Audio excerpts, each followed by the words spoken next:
Hello tout le monde et bienvenue pour une nouvelle interview. Et aujourd'hui, on a à nouveau Sébastien de Inaltera. Et aujourd'hui, on va parler ensemble des ondes électromagnétiques et de leur impact sur la santé.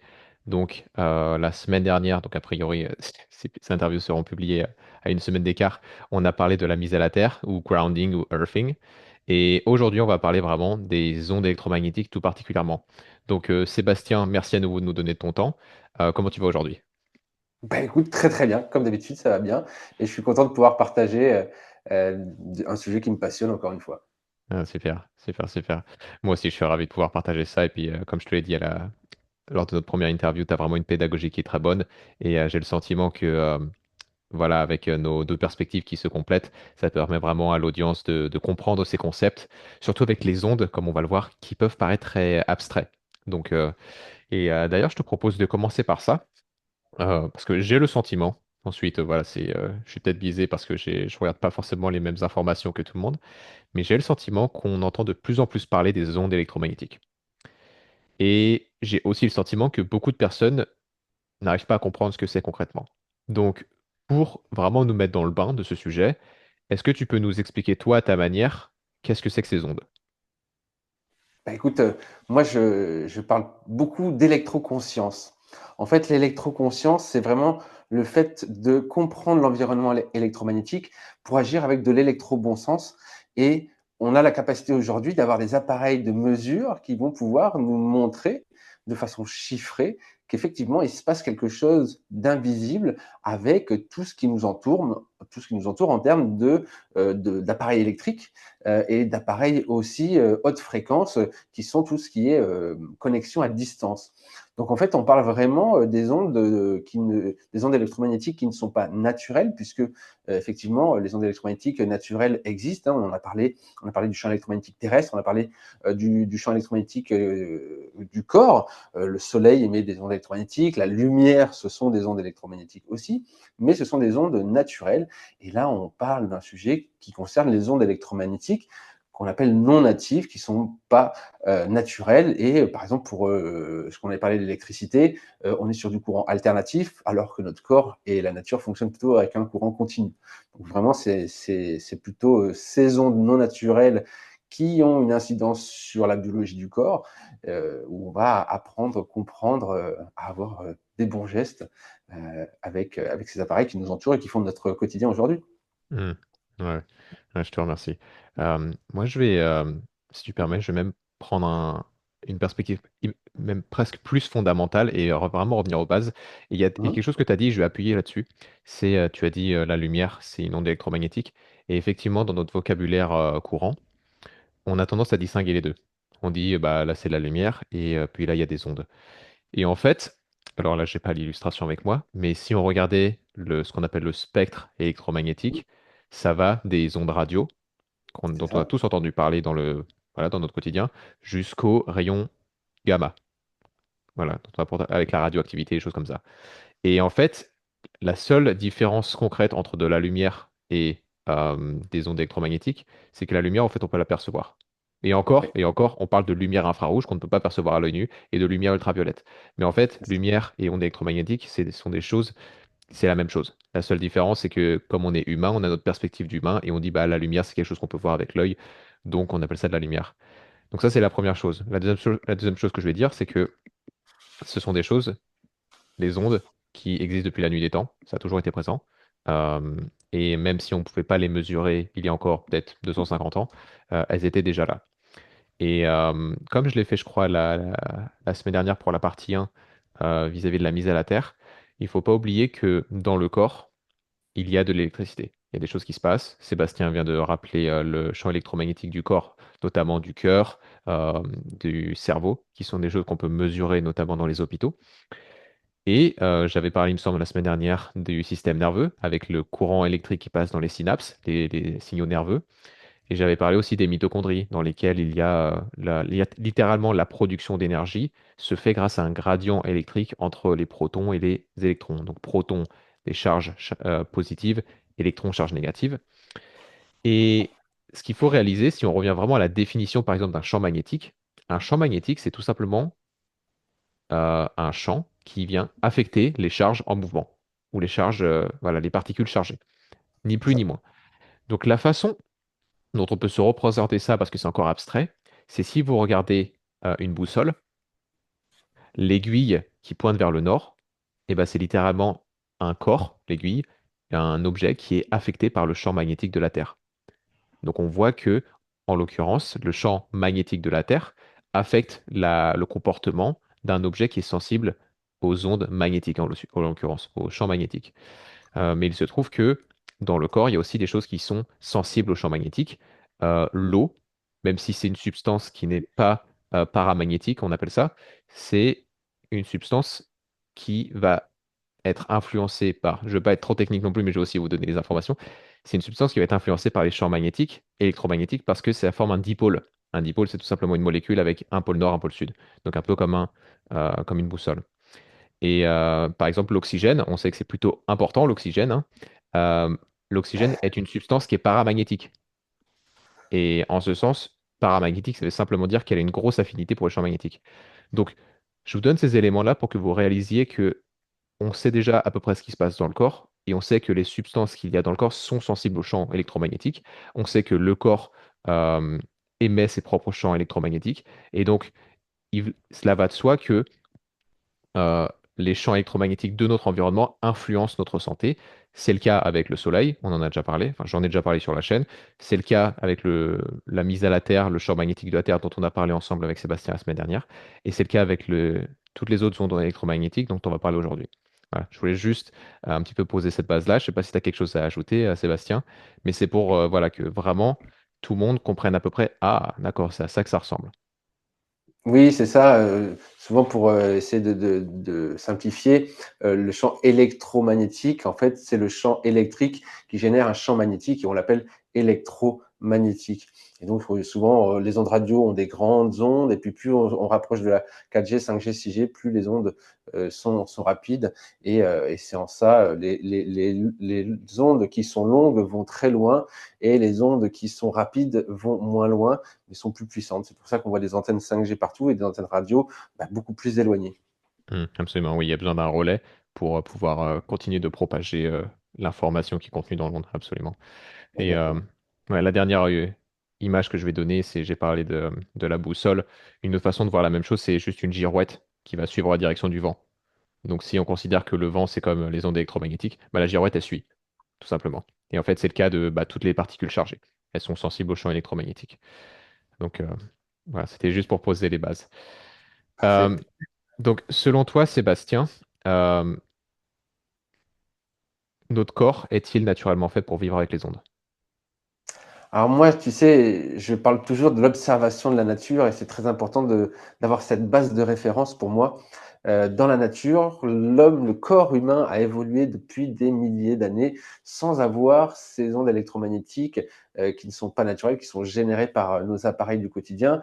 Et effectivement, ça va déséquilibrer au niveau cellulaire le fonctionnement du corps. Donc non, le corps n'est pas fait pour être entouré de ces ondes. Il y a une capacité d'adaptation qui est quand même relativement forte. Cependant, sur le long terme, il y a des choses qui sont remarquables depuis quelques décennies. Et le principe de précaution, pour moi, doit prévaloir sur l'avancée scientifique qu'on a sur les symptômes qu'on peut ressentir depuis des années, hein, des gens électro-hypersensibles, des gens qui n'avaient rien dans leur terrain qui allait les amener vers une sensibilité. On a vu ça. On voit qu'il y a des normes aussi qui avancent pour les gens qui travaillent chez Orange, dans les gens qui travaillent dans l'électricité. On voit aussi qu'il y a des lois depuis 2015-2016, des décrets qui ont vu le jour en France pour justement protéger, prévenir, que ce soit la loi Abeille de 2015 qui interdit dans les lieux d'accueil de la petite enfance le Wi-Fi, ce qui devrait être donc dans toutes les crèches et chez toutes les nounous, loi qui n'est pas forcément appliquée, et puis un Et chez décret de chez tous les 2016 parents, en fait. et chez tous les parents, mais voilà, et donc un décret 1074 de 2016 qui lui aussi va inciter les patrons à prendre soin de l'environnement électromagnétique de leurs employés. Ce sont des choses qui existent. Et donc, voilà, principe de précaution avant tout. On a par le passé connu ça avec le tabagisme, avec l'amiante, avec les pesticides, et c'est quand les scandales éclatent, finalement, qu'on se dit, aïe, on aurait dû. Et puis on se rend compte qu'il y a Mm, toujours un petit peu de lobbyisme derrière, il y a toujours des enjeux financiers qui font que bien, on retarde, on retarde, on retarde, alors que finalement, il y avait des signes avant-coureurs ouais. qu'on a vus. Et moi, ces signes avant-coureurs, je les ai vus depuis longtemps et je préfère adopter le principe de précaution. Ça ne change pas grand-chose à ma vie moderne, puisque au contraire, je suis très, très connecté, mais j'adopte des gestes et j'utilise certains outils qui me permettent d'être moins assujetti sur le long terme. Mm, ouais. Je vais rebondir sur deux petites choses que tu as dites, que j'estime importantes. Donc, tu as parlé plusieurs fois du principe de précaution. Et effectivement, enfin, moi, ça va être ma perspective. C'est, on a parlé des mitochondries la semaine dernière. Et donc, pour rappel, ce sont des organites, donc des petits organes à l'intérieur de nos cellules, si vous voulez. Et j'ai dit que une de leurs fonctions principales, c'est la production d'énergie. Mais les mitochondries sont aussi hautement sensibles aux champs électromagnétiques, spécifiquement.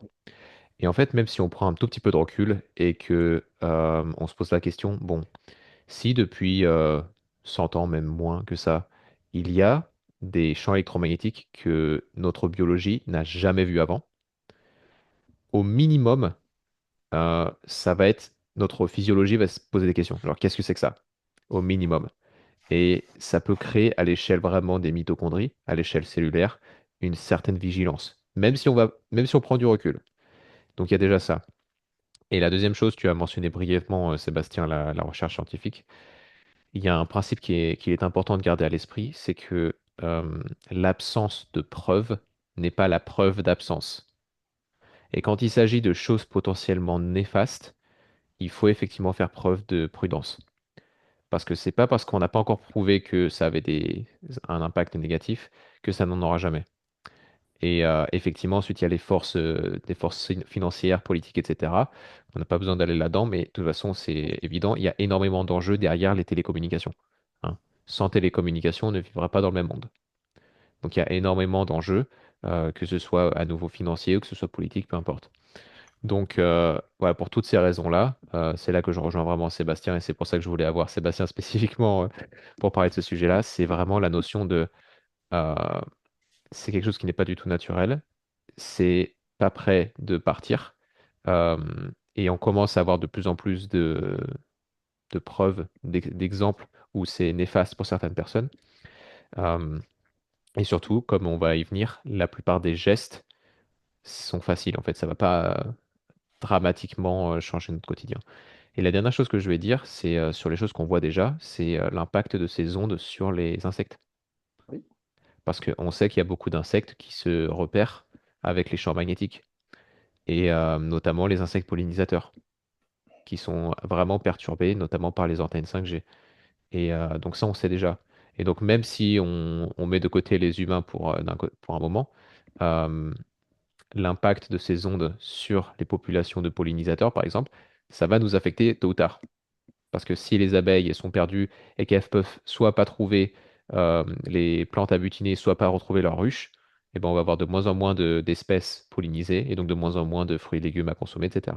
Donc vraiment pour toutes ces raisons-là, c'est vraiment, je trouve, un sujet qui est important, en tout cas d'en avoir conscience, d'où le terme aussi électroconscience et ensuite électro-bon sens, ce que j'ai beaucoup aimé. C'est vraiment, ça commence par là. Exactement, voilà, c'est l'idée, c'est que, moi, je sais que quand j'explique tout ça, souvent, c'est un gros paquet que je mets entre les mains puisque c'est un sujet dont on ne connaît pas. Souvent, on met des œillères parce que comme ça fait un peu peur, c'est un danger, on préfère ne pas regarder et se Hmm. dire: «Bon, bah, je mets ça de côté et je continue sans vraiment, me soucier de ça». J'ai besoin d'expliquer longtemps des choses, de montrer avec des appareils longtemps des choses pour finalement, adopter, 2-3 gestes simples qui suffisent amplement. Mais je sais que je vais devoir montrer, expliquer, Oui, utiliser peut-être des termes dont on ne maîtrise pas le sens, mais tout ça, il y a une vraie science du coup autour de tout ça qui fait qu'au bout du compte, quand je vais vous dire, bah, adoptez plutôt ce geste-là plutôt que ce geste-là, utilisez plutôt ce produit-là que ce produit-là ou ne l'utilisez pas. Et parce que je leur ai expliqué, mais il y a quand même beaucoup de contexte à mettre. Et quand on a ce contexte-là, finalement, c'est pas grand-chose, quoi. Absolument. Et, effectivement, de toute façon, c'est notre intention, Sébastien et moi, de rendre ce sujet digeste, en fait. et pas que ce soit une source de prise de tête supplémentaire parce que ça peut l'être. Et je suis passé par une phase où c'était le cas pour moi. Et je pense que à la fin, je ferai un petit rappel sur le fait que je vais y faire allusion là, mais je le dirai à la fin. C'est le fait que la sérénité avant tout. Parce que s'il y a des choses qui sont en dehors de notre contrôle, eh bien la seule chose qu'on peut contrôler, c'est notre attitude face à ces choses-là. Et la sérénité, on peut imaginer que c'est notre propre champ électromagnétique. Et si c'est ça qu'on émet, c'est le plus important déjà. Donc je voulais juste dire ça rapidement parce que ça a été une source de... euh, quand j'ai commencé à mettre le nez là-dedans et qu'on me l'avait pas expliqué comme ça, j'avais commencé à paniquer un petit peu il y a quelques années. Et c'est vraiment pas notre intention avec Sébastien aujourd'hui. Absolument pas, faut pas se culpabiliser. Moi, j'ai la Wi-Fi à la maison, j'ai des choses qui sont branchées autour de moi, encore plus aujourd'hui quand on enregistre avec des micros qui émettent et des choses. Ouais. Mais voilà, on a ces outils-là et on va apprendre à les maîtriser et à éliminer les sources et puis après aussi à rééquilibrer un petit peu le déséquilibre généré par toutes ces ondes. Il y a des choses et des gestes très simples d'autres dispositifs.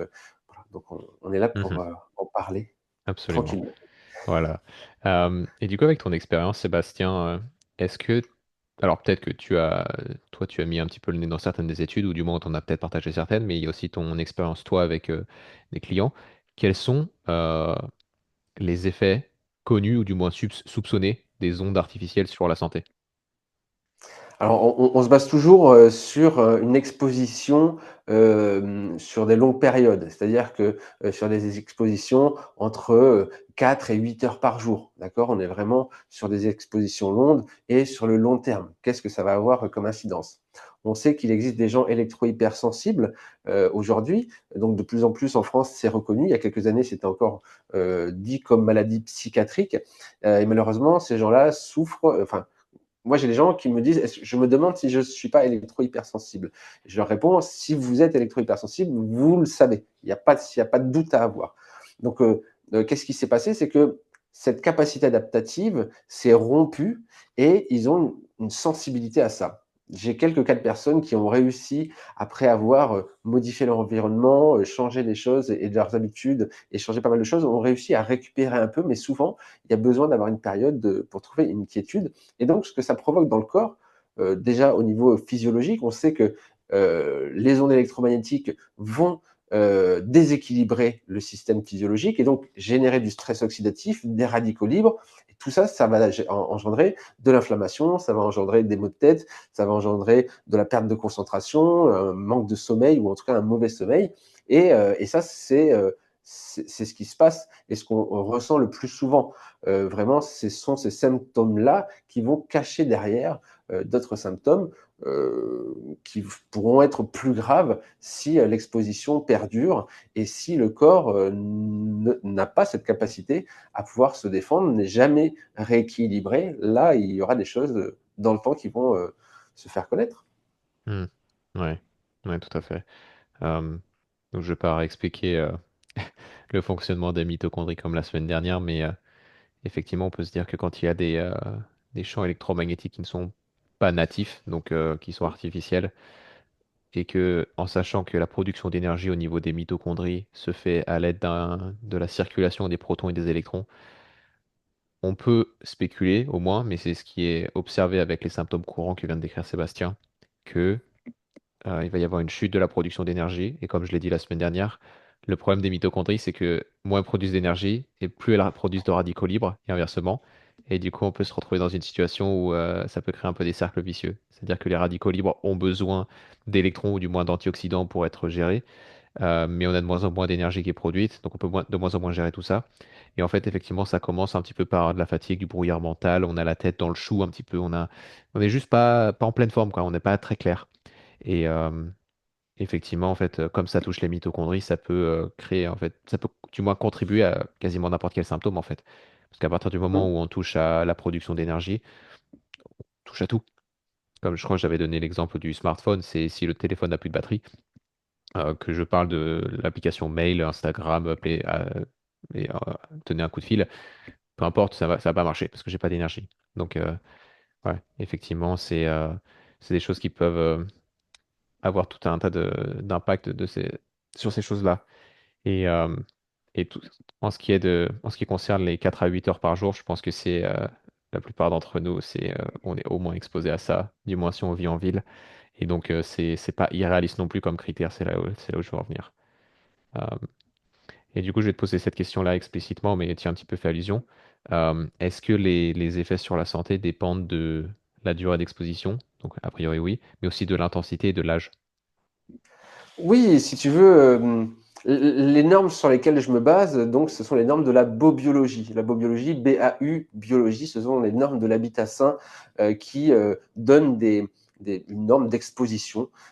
Et c'est sur cela que je me base pour pouvoir mesurer, expliquer et déterminer des taux ou des mesures sur lesquelles on va devoir ou pas agir. On sait très bien que les enfants où les femmes enceintes sont beaucoup plus sensibles, puisque ce sont des périodes de développement, des périodes où physiologiquement il se passe beaucoup de choses. Et pour les enfants, la perméabilité de la boîte crânienne par rapport aux ondes, le téléphone, les tablettes qu'il peut y avoir, le développement des organes reproducteurs pour les adolescents.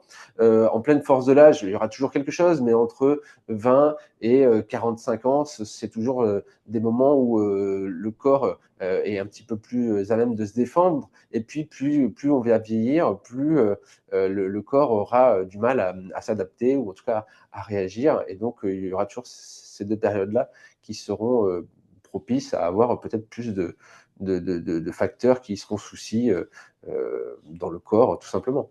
Hmm. Ouais, absolument. Et même si on prend juste l'impact des ondes sur le cerveau, puisque c'est à ça, tu as fait allusion à ça pour les jeunes enfants. Donc effectivement, les jeunes enfants, ils n'ont pas un crâne encore suffisamment épais. Enfin, il est en développement, naturellement. Et plus le crâne est épais, plus ça va protéger des ondes électromagnétiques. Et, comme on l'a déjà dit, le cerveau, bah, il y a beaucoup de signaux nerveux, donc de signaux électriques. Et en plus de ça, c'est pas juste une question de la boîte crânienne, c'est aussi ce qu'on appelle la myélination des, euh, des neurones. C'est-à-dire qu'en temps normal, les neurones sont entourés de ce qu'on appelle la myéline, une couche de myéline, et c'est un petit peu comme comment ça s'appelle, la couche en plastique autour d'un câble en cuivre. C'est pour Mhm. faire l'isolation électrique. Et il se trouve qu'on a aussi ça autour de nos neurones, et quand on est en développement, dans nos premières années de vie, c'est pas encore au point. Et donc les neurones sont encore plus sensibles aux influences électromagnétiques extérieures. Donc effectivement, juste à ce niveau-là, c'est pour ça qu'il commence à y avoir des lois, notamment dans les crèches, pour éviter le Wi-Fi. Hein, parce que donc les jeunes enfants sont plus sensibles à ces choses-là. Oui, puis enfin, quand on mesure, tu sais, à la maison, il vaut mieux se connecter avec son smartphone en Wi-Fi pour que l'émetteur récepteur du téléphone émette moins fort pour aller chercher une connexion à une antenne 5G. Malgré tout, l'antenne 5G continue aussi à émettre dans la maison. Et oui, effectivement, la box, si on est dans la même pièce, ça émet des ondes assez fortes Mhm, si on est dans la même pièce. Donc oui, il faut tout réfléchir et tout ça, ça se mesure. Il existe beaucoup de façons de pouvoir s'en prémunir et agir mhm. dessus. Absolument, ouais.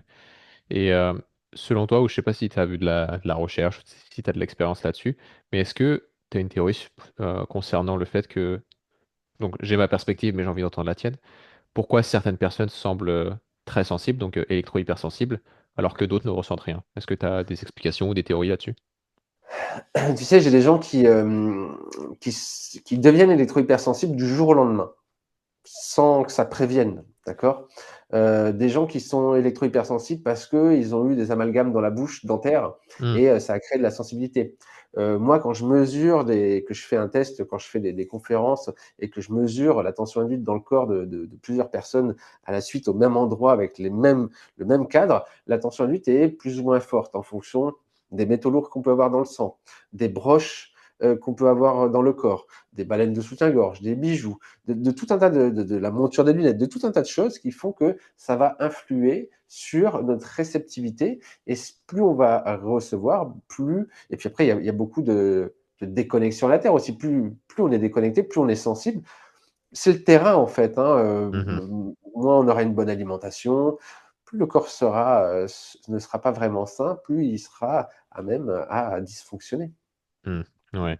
Bah, en fait, tu as un petit peu dit ce que je voulais dire, mais je vais quand même partager un petit peu ma perspective, Ouais. notamment. quand j'accompagne des gens, je commence avec un gros questionnaire qui est assez volumineux pour déterminer l'état de santé de tous les organes et toutes les glandes du corps. Et dans ce questionnaire, il y a la sensibilité à la météo notamment.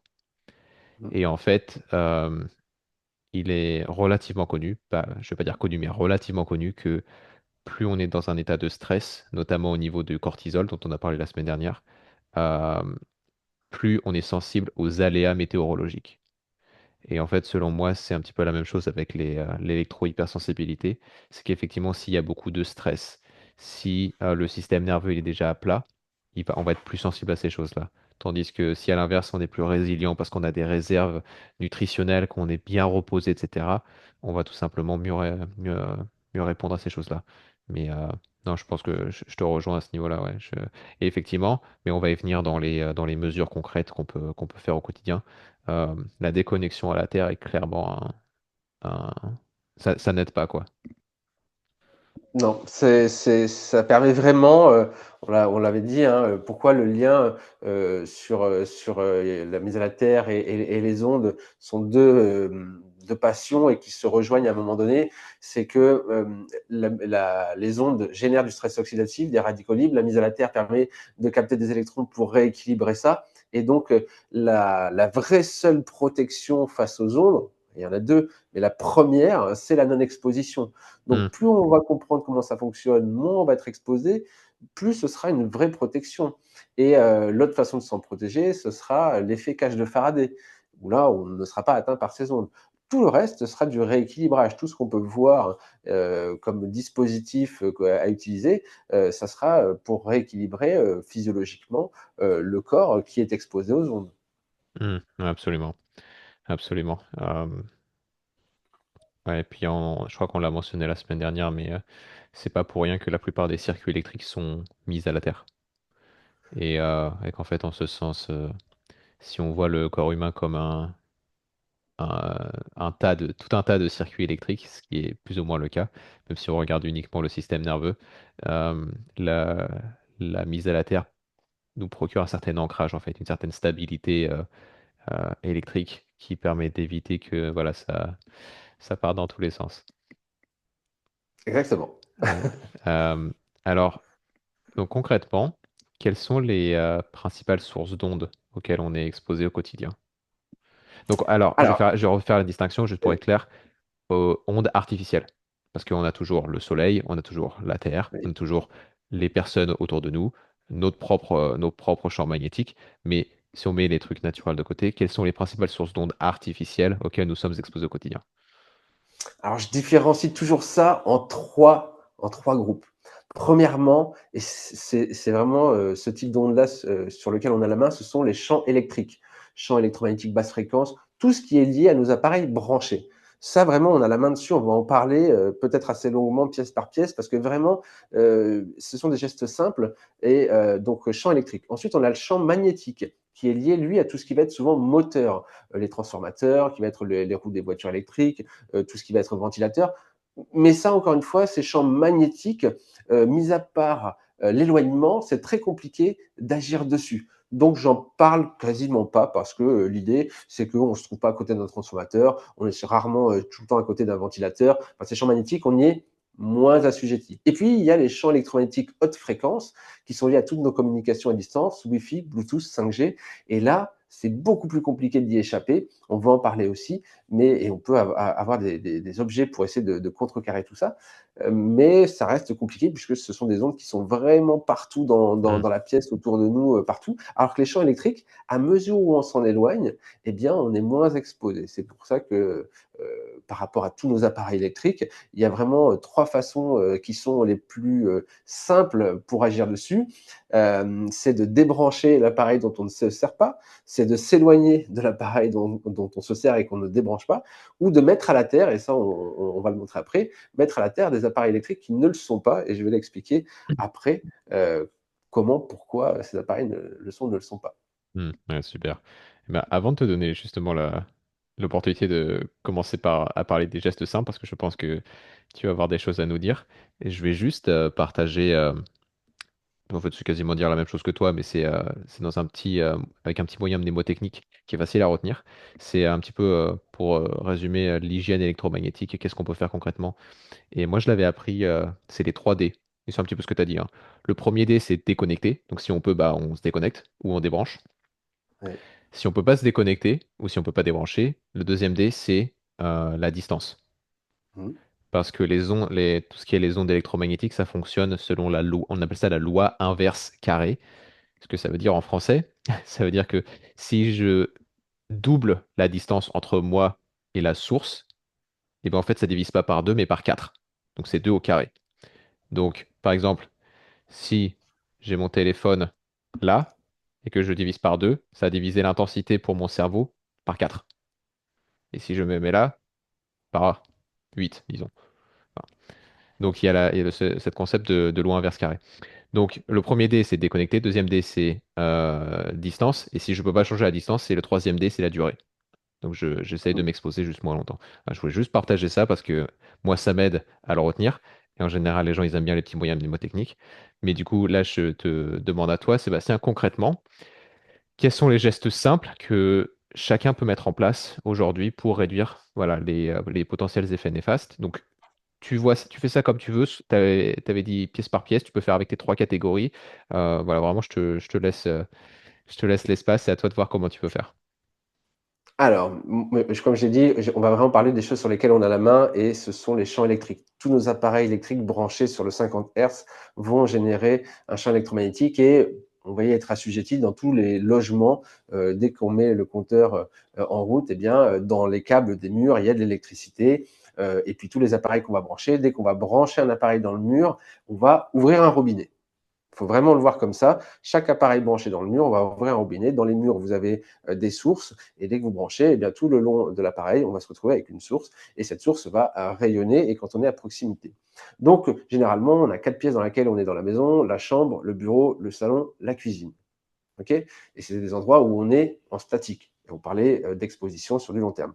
Je vais commencer par la chambre parce que c'est vraiment le plus important. La chambre est un sanctuaire dans lequel on passe un tiers de notre journée, un tiers de notre vie. C'est le moment où le corps se régénère et ce n'est pas le moment de le stresser, de le déséquilibrer, de l'embêter. Donc, pour moi, l'idéal, je dis bien l'idéal, c'est qu'il n'y ait absolument rien de branché. Ça reste très facile à mettre en place. D'ailleurs, si vous avez l'habitude de dormir avec des choses branchées dans votre chambre, essayez pendant une semaine de tout débrancher et observez la qualité de votre sommeil. Généralement, ce simple fait de débrancher la lampe de chevet, de débrancher la rallonge qui passe sous le lit ou la multiprise, ne pas dormir avec son téléphone portable en charge à côté de soi, ne pas avoir de radio-réveil à moins de 50 à 50-60 cm de soi, ne pas regarder la télévision qui reste allumée dans la chambre. Enfin, toutes ces choses qui sont branchées, on les débranche et déjà, on annule toutes ces sources de pollution. Donc vraiment, dans la chambre, il peut y avoir le lit électrique. Enfin, voilà. Tout ce qui est branché électriquement, vous le débranchez, tout simplement. Et donc, on peut trouver des solutions pour trouver des nouvelles habitudes. La lampe de chevet peut être remplacée par une lampe de chevet tactile, rechargeable, qui, elle, ne va pas émettre de champ électrique.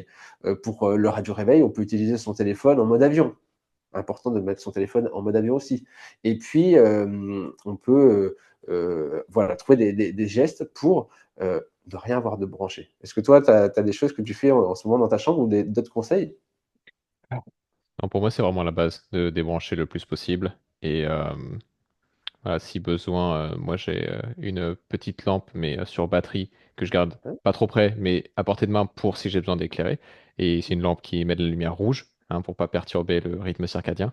Mais sinon, non, je te rejoins complètement. Ouais. Et effectivement, la notion de commencer par la chambre, je suis tout à fait d'accord aussi, parce que effectivement, c'est le sanctuaire, comme tu l'as dit. C'est ça. La chambre, c'est vraiment l'endroit très, très important. Et puis, j'ajouterais que dans la chambre, ce qui peut être idéal aussi, c'est de dormir connecté à la terre, parce que là, ça permet aussi au corps de pouvoir Ouais. se régénérer. On en a parlé assez longuement lors du précédent épisode. Et ça, ce combo-là, être pas stressé, avoir un outil qui permet de rééquilibrer le corps, eh bien ça permet vraiment d'agir sur l'exposition au quotidien. Et quand on passe une bonne nuit et qu'on est rééquilibré, régénéré, eh bien, ça permet vraiment de passer une bonne journée. Je vais passer dans une pièce où, à l'idée de tout le monde, il semble que ce soit celle qui émet le plus d'ondes, le bureau. Le bureau, on peut y passer du temps, que ce soit le bureau à la maison ou le bureau au travail. Même quand on a un petit bureau, on se dit, ce qui va émettre des ondes, ça va être mon ordinateur. Et pas forcément, en fait. Le vrai souci dans votre bureau, ça va se passer au niveau des pieds. Parce que là, sous les pieds, souvent, il y a un bazar avec plein de fils, plein de câbles qui passent, une multiprise, les téléphones qui sont en charge, une imprimante qui est branchée, la lampe de bureau qui est branchée, dont on ne se sert quasiment jamais. Là, encore une fois, le geste très simple, c'est de débrancher la lampe dont on ne se sert pas. C'est de débrancher l'imprimante dont on ne se sert pas toute la journée et de faire du ménage au niveau des câbles et éloigner ses pieds de 20, 30, 40 centimètres de tout fil électrique. Ça va vraiment permettre de réduire la tension induite dans le corps. Il y a plein d'autres petits gestes au niveau du bureau, des matériaux. On sait qu'il y a une règle scientifique qui dit tout matériel conducteur soumis à un champ électrique se met à rayonner. Ça veut dire que si on a un bureau en fer ou si on a des petites armoires en fer et que on a des câbles électriques qui sont à proximité, eh bien, ça va faire rayonner cette ferraille. Et donc, l'idée, c'est d'essayer de ne pas toucher, ou en tout cas de s'éloigner de ces sources, mais on verra aussi que le bois rayonne aussi. L'idée, c'est de, voilà, de s'éloigner, d'éloigner le corps de quelques dizaines de centimètres de toutes ces sources de pollution électrique. Et ça, c'est facile. C'est du ménage et débrancher les choses. Hmm. L'autre source qu'on va avoir, c'est donc les ordinateurs, les tours, elles sont reliées à la Terre.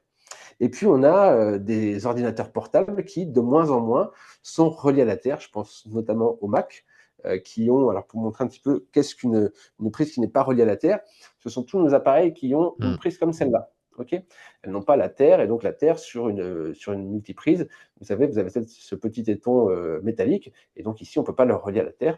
Donc, tous nos appareils qui sont comme ça ne sont pas reliés à la Terre. Chargeur de téléphone, MacBook, lampe de chevet, télévision, box Internet. Voilà. Et donc, on peut, donc, premièrement, la bonne façon d'utiliser son ordinateur portable, c'est de l'utiliser quand il est sur batterie et de mettre à charger son ordinateur quand on ne s'en sert pas.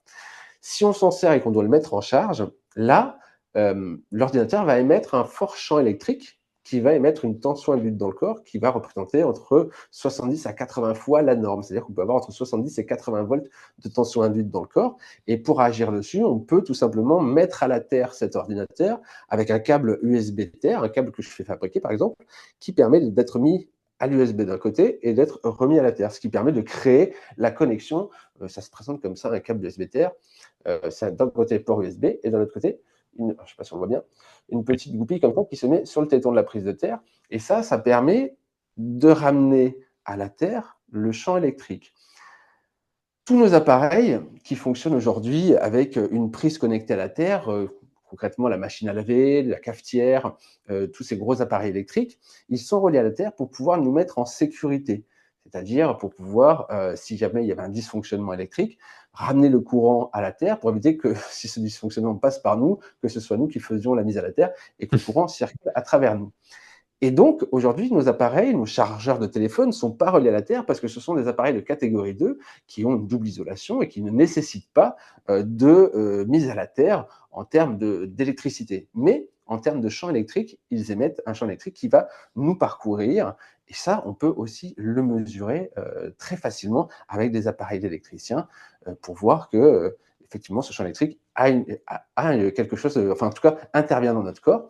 Et le fait de mettre à la terre ces appareils, que ce soit la télévision, la box Internet, l'ordinateur, tout ce qui va y avoir un port USB pourra être mis à la terre avec ce type de câble. Hmm. Est-ce que tu as des questions sur le bureau, Non, une c'était super intervention? clair. Ce que je ne savais pas, et j'aimerais bien que tu nous l'expliques après, c'est pour le bois qui va aussi rayonner. Mais la seule chose avant que tu continues que je vais rajouter, c'est si possible, à nouveau, c'est pas forcément évident ou c'est pas forcément faisable en termes d'investissement pour tout le monde, mais si possible, ne pas avoir de périphérique sans fil. Parce que si on combine l'ordinateur avec le casque en Bluetooth, avec la souris en Bluetooth et le clavier en Bluetooth, là on commence à vraiment cumuler pas mal d'ondes. Donc si possible, plutôt passer au filaire. Moi, c'est la seule chose que je voulais rajouter à ce que tu nous as dit. Oui, le bois est un isolant électrique, mais il est conducteur de champs électromagnétiques. Je sais que les électriciens, à chaque fois, c'est très compliqué pour eux de l'entendre, mais c'est très facile à montrer. tout simplement, par exemple, avec un stylo d'électricien, d'accord, c'est un stylo basique. Quand tu vas avoir une table de salon, tu vas mettre ta lampe de chevet, ta lampe de salon sur la table, et puis on va voir que sur toute la table, eh bien, le stylo se met à biper parce que le champ électrique va circuler tout le long de la table. Il Hmm. suffit d'enlever la lampe pour qu'il ne se passe plus rien, Ok. tout simplement. Donc Ok, donc c'est ça vraiment, la nuance. les C'est avantages, isolant électrique, mais ça conduit les champs électromagnétiques. Et c'est exactement, d'ailleurs pour ça qu'on peut faire de la mise à la terre en touchant un arbre aussi. exactement. Ouais. Et aussi. C'est Ouais. vraiment ça. Et alors, il se passe quelque chose, c'est que dans la maison, il y a quelque chose qu'on fait et qui est, contre-intuitif. C'est-à-dire qu'on avait parlé de la mise à la terre sur le carrelage au rez-de-chaussée. On peut mesurer qu'on se connecte à la terre ou en tout cas on a une certaine conductivité et si on a une maison avec un étage, qu'on a même un appartement et qu'on a un plancher en bois, dans ce faux plafond passent toutes les gaines électriques pour amener, bah, le courant dans les pièces du haut, hein, les prises, les lumières et donc ces câbles, généralement, dans la majeure partie du temps, ne sont pas blindés, vont émettre un champ électrique. Et si on est sur un parquet, un plancher en bois, et qu'on marche pieds nus dessus, eh bien, on va avoir une forte tension induite qui va se mettre dans le corps. Et donc, de façon contre-intuitive, on marche pieds nus sur le parquet, alors qu'on devrait s'isoler avec des chaussons avec des semelles en caoutchouc, et on marche avec des chaussons avec des semelles en caoutchouc sur notre carrelage, alors qu'il faudrait qu'on y marche pieds nus pour pouvoir avoir cette certaine mise à la terre. Donc vraiment, tout ça, ça se mesure très facilement de Hmm. pouvoir comprendre. Après, voilà, on ne marche pas pieds nus sur son parquet 8 heures par jour, peut-être pour les gens qui font du télétravail, mais on peut mesurer et vraiment voir Hmm. visuellement avec des chiffres notre exposition en fonction Oui. de l'aménagement de la maison. Oui, c'est ça que j'aime beaucoup aussi, c'est que tu prends le temps et tu vas le faire aujourd'hui aussi, mais de mesurer ces choses-là et de les montrer par A plus B. Et je pense que ça aide d'avoir un petit peu une touche d'humour et de voir à quel point l'être humain s'est déconnecté de son environnement naturel. Moi, souvent, je fais la remarque, parce que tu sais, je porte les lunettes anti-lumière bleues le soir, Ouais. et il y a déjà des gens qui m'ont posé des questions naturellement dessus. Et ce à quoi des fois je répondais avec humour, donc je répondais vraiment à la question, mais des fois je faisais un peu la blague, c'est bah moi je me protège de la seule source de lumière qui est artificielle.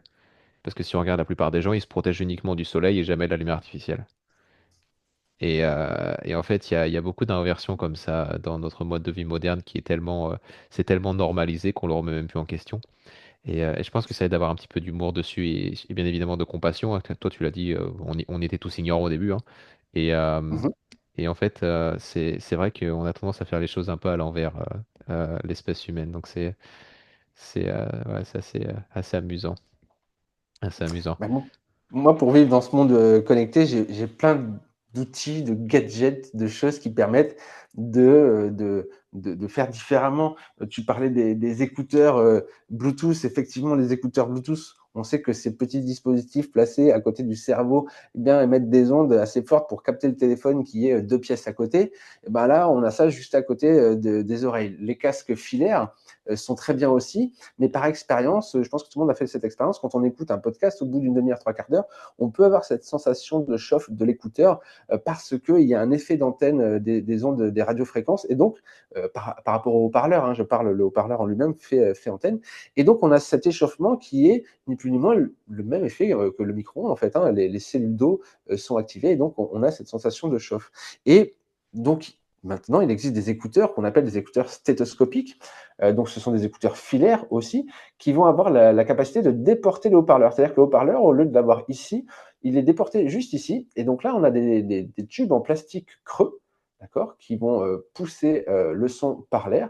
Et ça, ce sont des cavités sonores creuses comme des écouteurs et qui vont permettre que lorsqu'on a ça au niveau des oreilles, eh bien, le son est déporté et donc on n'a plus cet effet Hmm. d'antenne au niveau de la tête et ça permet d'avoir en écoute prolongée quand même une meilleure qualité au niveau des ondes. Et il existe la même chose pour les casques maintenant, aussi pour les gens qui passent du temps avec des casques où on a là aussi les haut-parleurs qui sont là. Et ici, simplement des choses, des cavités sonores où on n'a plus du tout cet effet d'antenne au niveau de la tête. Donc oui, il existe toujours une solution, ou en tout cas, moi, pour avoir un petit peu forcer la main à ma femme, mes enfants, à changer leurs habitudes. Il fallait que j'apporte une solution Mm. facile à mettre en place, concrète. Tu parlais des lunettes anti-lumière bleue, c'est quelque chose dont je parle beaucoup, qui pour moi ont vraiment changé les choses dans ma routine quotidienne, dans l'amélioration de la qualité de mon sommeil. Et même, voilà, on Mhm. sait que quand on les porte, mais même 2 minutes, même 2 minutes, même 1 minute, et qu'on les enlève, on voit vraiment la différence du Oui, confort visuel. oui. La C'est fatigue pour les yeux, ouais. C'est la première chose qu'on remarque. Je les ai fait c'est essayer il y ça, a quelques jours à quelqu'un qui connaissait pas. Et ouais, tu t'es généreux quand tu dis 1 ou 2 minutes. En 5 secondes, il a fait ah oui, ça fait du bien, quoi. ouais, Et en général, allez, 1 nuit, 2 nuits max, on se rend compte que c'est radical pour non seulement la vitesse d'endormissement, mais aussi la qualité du sommeil. Et, ah oui, oui, c'est ouais, et j'en ai déjà parlé dans certaines vidéos. J'ai même fait une interview dédiée au rythme circadien et aux lunettes anti-lumière bleue. Mais c'est tellement fondamental à notre physiologie que pour moi, c'est un des investissements. Si on veut investir dans notre santé, c'est un des investissements les plus importants aujourd'hui, à moins que on vive dans la campagne et qu'on ait, après le coucher du soleil, uniquement des bougies, quoi. Mais ça. sinon, si on veut vivre dans le monde moderne, c'est un bon investissement. Oui, puis alors puis pour bien faire le lien entre naturel et non naturel, tu parlais tout à l'heure des lunettes de soleil, qu'on ne devrait pas porter puisque dans la nature, en observant la nature, on n'est pas fait pour avoir des filtres, devant nos yeux. C'est tant bien même qu'en plus, on va envoyer un mauvais message à notre cerveau et donc la sécrétion d'hormones de mélanine va pas être bonne et donc on va être plus assujetti à avoir des coups de soleil, Mhm. ce qui est vraiment pas bon. Et puis pour la lumière, du jour, qui est très bonne en plus, qui va activer le cortisol pour le coup, qui va nous garder éveillés. Donc c'est très important de ne pas porter de lunettes de soleil. Et à contrario, le soir, porter des lunettes anti-lumière bleue pour agir contre la lumière de tout ce qui nous entoure, hein, que ce soit les luminaires, les téléphones, la télévision, toutes les petites lumières, toutes les petites diodes vont émettre une lumière. Mhm. Et donc, oui, effectivement, porter des verres comme ça. Alors oui, au départ, on nous appelle Pascal Obispo, surtout moi, mais finalement, c'est très facile à porter et, Oui, euh, et, et on voit les yeux de l'autre à travers. Donc, il ouais, y avait toujours, tu sais, avec les lunettes de soleil, un côté un peu impoli parce qu'on ne voit pas ouais, les yeux de l'autre. Avec ce type de lunettes, en tout cas, moi, je ouais. les ai tous les soirs en toutes circonstances et c'est OK. Mhm. Ouais. Euh, Puis ce que j'ai vu, c'est qu'il y a des styles de lunettes de soleil maintenant qui sont rouges. Donc en fait, ils ont le même style que nous qui portons les lunettes anti-lumière bleue le soir. Et je vais quand même le mentionner parce que je sais que des fois, il y en a qui sont un petit peu euh, qu'est-ce qui me vient pas sceptiques, mais qui aiment aller dans la nuance. Évidemment, quand vous êtes en voiture, portez vos lunettes de soleil, ne vous mettez pas en danger. Si vous faites du Oui, ski, mettez les lunettes de oui. soleil. Si vous êtes sur de Bateau. l'eau, mettez vos Mm. lunettes de soleil. On veut faire preuve de bon sens. Ok. Mais quand vous êtes en sécurité, que vous faites juste vous promener, euh, enlevez-les si possible. Parce que ça a vraiment des répercussions auxquelles on ne s'imagine pas, auxquelles on ne s'attend pas. Et répercussions aussi bien pour les yeux que pour notre santé hormonale, comme il faisait allusion Sébastien. Là, prochainement, je vais faire une vidéo sur la thyroïde. Et la thyroïde a besoin notamment des ultraviolets Mhm. pour être régulée d'un point de vue au niveau de la TSH, la T3, la T4. Et les lunettes de soleil sont réputées pour filtrer les ultraviolets. Donc, ok, donc Et, on a et fait. surtout, Vas-y, dis-moi. surtout, ne portez jamais des lunettes anti-lumière bleue quand vous conduisez la nuit. Ah non, ça c'est oui pareil aussi, ouais, très dangereux parce que c'est Parce très que ouais, l'apaisement est vraiment prononcé et c'est propice à l'endormissement. Donc, pas de lunettes absolument. anti-lumière bleue. Ouais. En gros, c'est tellement efficace que vous pourriez vous endormir au volant, donc ne surtout pas Ouais, porter si vous conduisez de nuit. Absolument. T'as bien fait de le exactement. préciser. Donc, on a fait la chambre, on a fait le bureau. Bon, Qu'est-ce que tu nous fais après?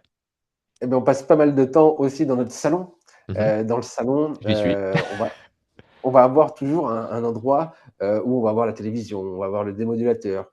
Souvent, généralement maintenant, la box internet, le home cinéma, la console de jeux vidéo.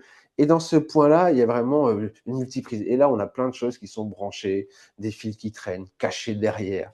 Et l'idée, c'est de pouvoir, là encore une fois aussi, essayer de contenir au maximum ces câbles-là, d'essayer au maximum de passer en filaire dans les connexions et de mettre à la terre les appareils qui ne le sont pas, la télévision, que ce soit la box, les démodulateurs, les consoles de jeux vidéo, tout ça, on peut les mettre à la terre avec ces câbles USB terre hein, qui se mettent d'un côté à la prise USB de l'appareil et de l'autre côté à la terre sur un téton de prise de terre.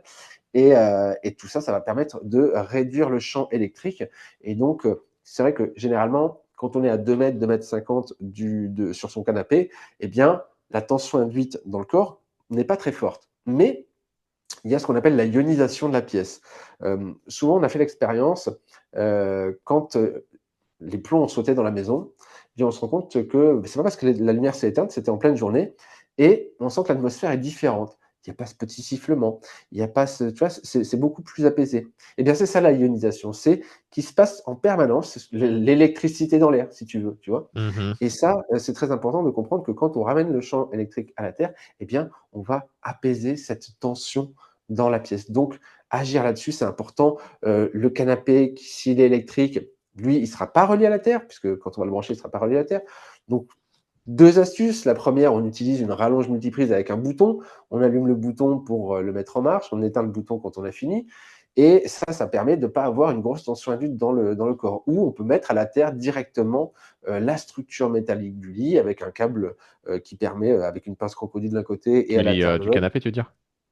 Le canapé électrique, oui, oui, le Ouais, ouais. canapé électrique, on met à la terre la carcasse métallique hein, du Mhm. canapé. Et ça évite, ça ramène le champ électrique qui est émis par la carcasse métallique du fauteuil, et ça on le ramène à terre. Ça évite que le corps, lui, soit surexposé à ce champ électrique. Dans le salon, souvent, on a son canapé et puis on a un très beau luminaire. Et puis tu sais, maintenant, on a des très beaux luminaires comme ça qui passent Mhm. au-dessus, qui sont pas loin à côté. Et ça, en fait, encore une fois, on a j'en ai pas parlé pour la chambre parce que je déconseille toujours de pouvoir débrancher, mais cette structure métallique, quand elle est assujettie à un champ électrique, elle se met aussi à rayonner. Donc on se retrouve avec des grosses masses qui vont mettre la tension induite dans le corps. Moi, je pense souvent, tu sais, j'avais une grand-mère qui, elle, était toute la journée au salon avec un luminaire à côté, un fauteuil électrique et beaucoup d'inflammation dans le corps. Et après, on se demandait pourquoi ces sources-là. Et Mhm. finalement, en débranchant cette lampe qui ne sert que l'hiver et qui, dans 8 mois de l'année, ne sert absolument pas, sauf 1 heure ou deux le soir et encore, eh ben, c'était une grosse source tout le reste de l'année. Et donc, on peut montrer plein de choses. J'ai plein de choses à te montrer. Si tu veux, on peut essayer de voir de façon Allez, plus technique. Comme ça, on va aborder, puisque dans la cuisine, alors, je vais finir par la cuisine et après, je vais montrer concrètement des choses avec allez, des super. testeurs. La cuisine, pareil, on a des appareils qui sont branchés, dont on ne se sert pas toute la journée. Le grille-pain, la cafetière, la bouilloire, ça va être tout ce qui va être les robots cuisine sur son plan de travail. Tout ça, ça va générer un champ électrique. Oui, mais on n'y passe pas beaucoup de temps, tu viens de dire, devant ces appareils électriques. C'est vrai. Mais on a des choses qu'on consomme, des fruits, des légumes qui sont pleins d'eau, eux aussi, et exposés à des champs électriques, eh bien, à l'intérieur, ils vont être déséquilibrés et quand on va les manger, bah, c'est pas top. Donc, si vous, en plus, vous prenez le temps, si vous avez les moyens d'acheter des légumes bio, bah là, vous vous retrouvez avec des choses qui sont dénaturées, même s'ils ne sont pas bio, ils seront quand même dénaturés. Mhm. Donc, ça, c'est important de comprendre que dès que je débranche, j'élimine la source et donc je coupe le robinet. Une des bonnes habitudes aussi, si on a la chance d'avoir un lave-vaisselle chez soi, on a un plan de travail, juste à cet endroit-là, on a un lave-vaisselle et au-dessus, juste devant, on a un plan de travail où on prend l'habitude de couper ses légumes quand on cuisine, on va cuisiner devant. Et en fait, le lave-vaisselle, lui, va émettre un champ électrique directement dans le corps puisqu'il est tout le temps branché et c'est devant soi. Alors que si on prend le temps de se décaler juste de 50 centimètres à côté, le champ électrique ne sera pas émis devant nous et donc on aura moins de tension induite. Et ça Mhm. sera aussi bien le matin que le midi si je cuisine, que le soir ou si je passe un peu de temps le week-end. Tous ces endroits, et donc on peut soit se décaler, soit si on n'a pas d'autre plan de travail, se retourner et aller se mettre sur la table. Et on sera éloigné de 40 à 50 centimètres et là, on sera moins impacté aussi. Tout ça, c'est des gestes qui sont faciles à comprendre, qu'on peut mesurer très facilement et qui permettent de se dire qu'effectivement, j'ai juste un geste, une nouvelle habitude à mettre en place dans ma routine quotidienne qui vont me permettre, ça, plus ça, plus ça, plus ça, plus ça fait une addition qui est quand même assez énorme. Et Oui, s'il y a ça, plus ça, mais qu'on enlève ça, qu'on enlève ça, qu'on enlève ça, on n'a plus que ça, plus ça. Et ça, c'est plutôt intéressant de comprendre que oui. j'ai juste changé ma façon de voir les choses, puisque j'ai pu voir avec des testeurs, j'ai pris de nouvelles habitudes et ça me permet d'être prémuni, protégé. Alors, le mot protection, encore une fois, la meilleure protection, c'est la non-exposition. Donc, moins on est exposé, mieux c'est Mhm. pour soi. Voilà. Et donc, la Mhm. cuisine, c'est vraiment, proprement dit ça, on peut pas agir sur tout. Là, on va pas aborder tous les sujets en profondeur parce que on peut faire plein de choses avec des câbles, avec des choses qu'on mesure. Mais là, l'idée, c'est vraiment d'apporter de la compréhension très simple sur des petits gestes. Ah, c'est super, c'est une mise en bouche, justement, dans le thème de la cuisine. J'avais pas pensé, tu vois, au fait, effectivement, que le lave-vaisselle est constamment branché et que juste le fait de découper ou de préparer à manger, pas juste au-dessus, quoi, ça pouvait avoir un bienfait. Non, ça, j'aime beaucoup. Et effectivement, juste sur le dernier point que tu viens de mentionner avec la notion de ça plus ça, et plus on peut en retirer, mieux c'est. J'ai juste à appuyer là-dessus parce qu'on a tendance, en tant qu'être humain, à réfléchir de manière très linéaire. Par exemple, quelle est la chose qui cause ma fatigue? Quelle est la chose qui cause mes problèmes digestifs, etc., etc. Et ce que j'explique à beaucoup de gens, et en particulier à mes clients, c'est que, en fait, dans le corps, en particulier pour le système nerveux, il y a le principe d'accumulation. Et la meilleure façon de le décrire, de l'expliquer, c'est par le vieil adage, c'est la goutte d'eau qui fait déborder le vase. Mhm. Et donc, effectivement, si on est entouré de champs électriques en permanence, bah, ça fait beaucoup de gouttes d'eau qui viennent remplir notre vase. Et peut-être que du coup, on peut moins tolérer un problème au boulot. Peut-être qu'on peut moins tolérer une intoxication alimentaire. Peut-être qu'on peut moins tolérer, etc., etc. Et en fait, l'idée, c'est pas d'identifier la cause parce qu'on n'y arrivera jamais. C'est jamais une cause, c'est toujours multifactoriel dans la Exactement. santé. L'idée, c'est euh, comment on appelle ça? D'avoir, j'ai l'expression en anglais, de mettre comment on dit, tous les trucs de notre côté, toutes les chances de notre côté. Voilà. Oui. L'idée, c'est de mettre toutes les chances de notre côté en minimisant ce qui remplit ce vase. Et donc, ça passe notamment par tous ces petits gestes que ben, Sébastien nous décrit. Et en fait, c'est en faisant ces petits gestes qui sont en notre pouvoir qu'on contribue activement à notre santé, même si c'est pas immédiatement mesurable forcément en termes pas en termes de ce que Sébastien va nous montrer, mais en termes de symptômes au quotidien, c'est quand même bénéfique. Parce que c'est une chose de moins que le corps a à gérer. Exactement. Exactement. Super. Donc, je vais montrer des choses. Je vais toucher à ma caméra. J'espère que ça va pas se déconnecter. Si ça se déconnecte, je vais y remédier. Ouais, la caméra de Sébastien était un peu Mais, capricieuse, ouais. mais Alors, attends. Si j'y arrive. Euh, et si j'amène ça ici? Non. Je veux juste qu'il arrête de me regarder et je vais amener ça à niveau de mes mains. Et c'est donc bon pour là, voilà. l'instant. On est bon. Ça a l'air d'être pas trop mal. Et je t'ai mis en grand OK. écran. OK. Donc là, en fait, je vous montre que j'utilise pas mal de testeurs, beaucoup de testeurs, notamment un multimètre, d'électricien qui est très standard, hein, que, n'importe qui peut avoir. Alors, il a la capacité de mesurer les tensions, de l'ordre du millivolt et c'est pour ça qu'il est intéressant pour moi. Ça, c'est un testeur qui va mesurer des champs, électriques, des champs magnétiques, des champs haute fréquence. Celui-ci aussi, celui-ci est vraiment, haut de gamme et qui va être beaucoup plus précis pour Wi-Fi, Bluetooth 5G. Ça, c'est vraiment l'outil de base que tout le monde devrait avoir. Et ça mesure à peu près la même chose. Donc, on peut utiliser plein d'appareils différents pour mesurer différentes choses. Mais ce que je veux commencer, c'est vraiment le plus simple. Et je vais commencer par vous montrer. Est-ce que tu t'es déjà posé la question, y a-t-il un sens pour brancher ma lampe de chevet? Est-ce que ça, c'est quelque chose que tu t'es déjà demandé? Oui, effectivement, ouais. Ouais, et ben écoute, je vais te montrer qu'effectivement, on peut y trouver un sens. Donc, j'ai une multiprise avec un bouton, donc j'ai simplement allumé le bouton ici. Ça, c'est le crayon d'électricien qui permet de mesurer un champ électrique. OK? Donc, au hasard, je vais brancher la lampe dans ce sens-là. Et ici, tu vois, on va mesurer un champ électrique. Mhm. OK? Donc Jusqu'au bouton. quand ça bip, c'est qu'il y en a un. Quand ça bip, ça veut dire qu'il détecte un champ électrique. OK? Ok. Et à partir du bouton, ici, ah ben ici, il ne se passe plus rien. Parce que c'est coupé, ouais. Parce que c'est coupé. Par contre, si je retourne la prise, eh bien ici, il se passe quelque chose. Hmm. OK? Jusqu'à l'ampoule. D'accord? Et si je la mets dans l'autre côté, eh bien finalement, on va s'apercevoir que bah, il vaut mieux qu'elle soit dans ce sens-là. Parce que du Ouais. bouton jusqu'ici, il ne se passe rien. Pourquoi? Parce qu'au niveau du bouton, ici, on a à l'électricité deux fils, le rouge, le bleu, la phase, le neutre. Et ce petit bouton, il va couper qu'un seul des deux côtés. Hmm. S'il coupe la phase ici, c'est-à-dire le fil rouge là où il y a l'électricité, eh bien l'électricité ne revient pas là pour revenir à l'ampoule, pour repartir du côté du neutre. Par Mhm. contre, ça veut dire que j'ai aligné la phase et le neutre ici. Par contre, quand je le mets de l'autre côté, eh bien là, on voit que finalement, le bouton coupe le neutre et le fil de phase, il se passe toujours quelque chose ici. OK? Mhm. Donc, même quand, quand la lampe est éteinte la nuit sur sa table de chevet, eh bien, c'est important de voir ça. Mais le mieux, ça restera toujours, de toute façon, De si débrancher. je l'ai comme ça reste de débrancher. Et même si je débranche ici, si j'appuie sur le bouton, eh bien, il ne se passe plus rien ici. Mhm. OK? Je vais montrer, donc à l'aide du multimètre, il va tout le temps sonner si on le laisse comme ça. Donc le multimètre, il va me permettre de mesurer la tension induite dans le corps. Ça veut dire que tous les appareils électriques branchés, ils vont induire une tension dans mon corps et ça, on va pouvoir le mesurer. J'espère qu'on va bien voir les chiffres.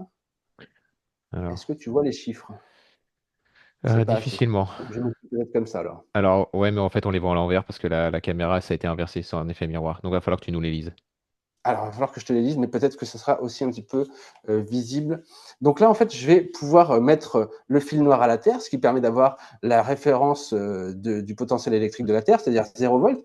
Et ça, quand je mets le fil rouge entre mes mains, ça mesure la différence de potentiel entre Mhm. mon corps et la Terre. Et ici, on voit que ma tension, elle est à 8 volts de tension induite parce qu'il y a le fil qui est juste à côté de moi. Et alors, attends, parce que là, peut-être que tu vas voir, même si c'est à l'envers, tu vas voir. Ouais, donc Ici, là, on tu, a même, 7 tu volts. vois, Ouais, si je touche le fil, eh bien, ça augmente fortement. à Si je le 9. lâche, Ouais. eh bien, ça descend. Et si j'éteins ici, eh bien, ça va redescendre encore. À OK? 1. Ouais. Ah oui, donc Donc, c'est pas qu'un peu, ouais. forcément, plus je vais débrancher, bah, mieux ce sera. Si je réallume et que je laisse ça brancher à côté de moi, tu vois que la tension induite dans le corps, elle est vraiment plus élevée. OK? Mhm. Donc, forcément, quand je débranche un appareil électrique, eh bien, je coupe la source et Ouais, ça donc on diminue passe de six très sept nettement. à 1,5, quoi. Voilà, et encore, Donc on j'ai divise par encore 4 juste à quasiment. côté tout ce qui est les câbles électriques qui sont juste à côté. Mhm. Juste, je voulais te montrer, il existe aussi des ampoules, je ne sais pas si on le voit, tu vois, qui ont un Si. spectre lumineux Oui, rouge oui, on voit que c'est. qui est très bon aussi, voilà, pour justement pour les yeux le soir. Super. Et là, j'aimerais vraiment faire la démonstration, et c'est vraiment la démonstration qui est celle qui est la plus importante pour moi aujourd'hui. On a tous Ouais. des chargeurs de téléphone, et ces chargeurs de téléphone ne sont pas reliés à la Terre, d'accord? Ça, c'est très important de comprendre que c'est vraiment un problème, et je vais vous montrer pourquoi. Quand je mets mon téléphone en charge, et que je le mets juste à côté, alors on va essayer de le montrer comme ça, j'ai juste mis mon téléphone en charge, et là, je suis donc à 8 volts de tension induite. D'accord? Mhm. Si je le mets dans ma main, voilà, je crois qu'on doit monter encore plus, Ouais, mais tu passes j'arrive à pas à 30 voir. presque. Je passe à 30 volts, d'accord? Ce qui est 30 fois la norme, d'accord? Au-delà de 1 volt, c'est pas terrible. Et tout ça parce que le chargeur de notre téléphone, lui, il n'est pas relié à la Terre. OK? Mhm.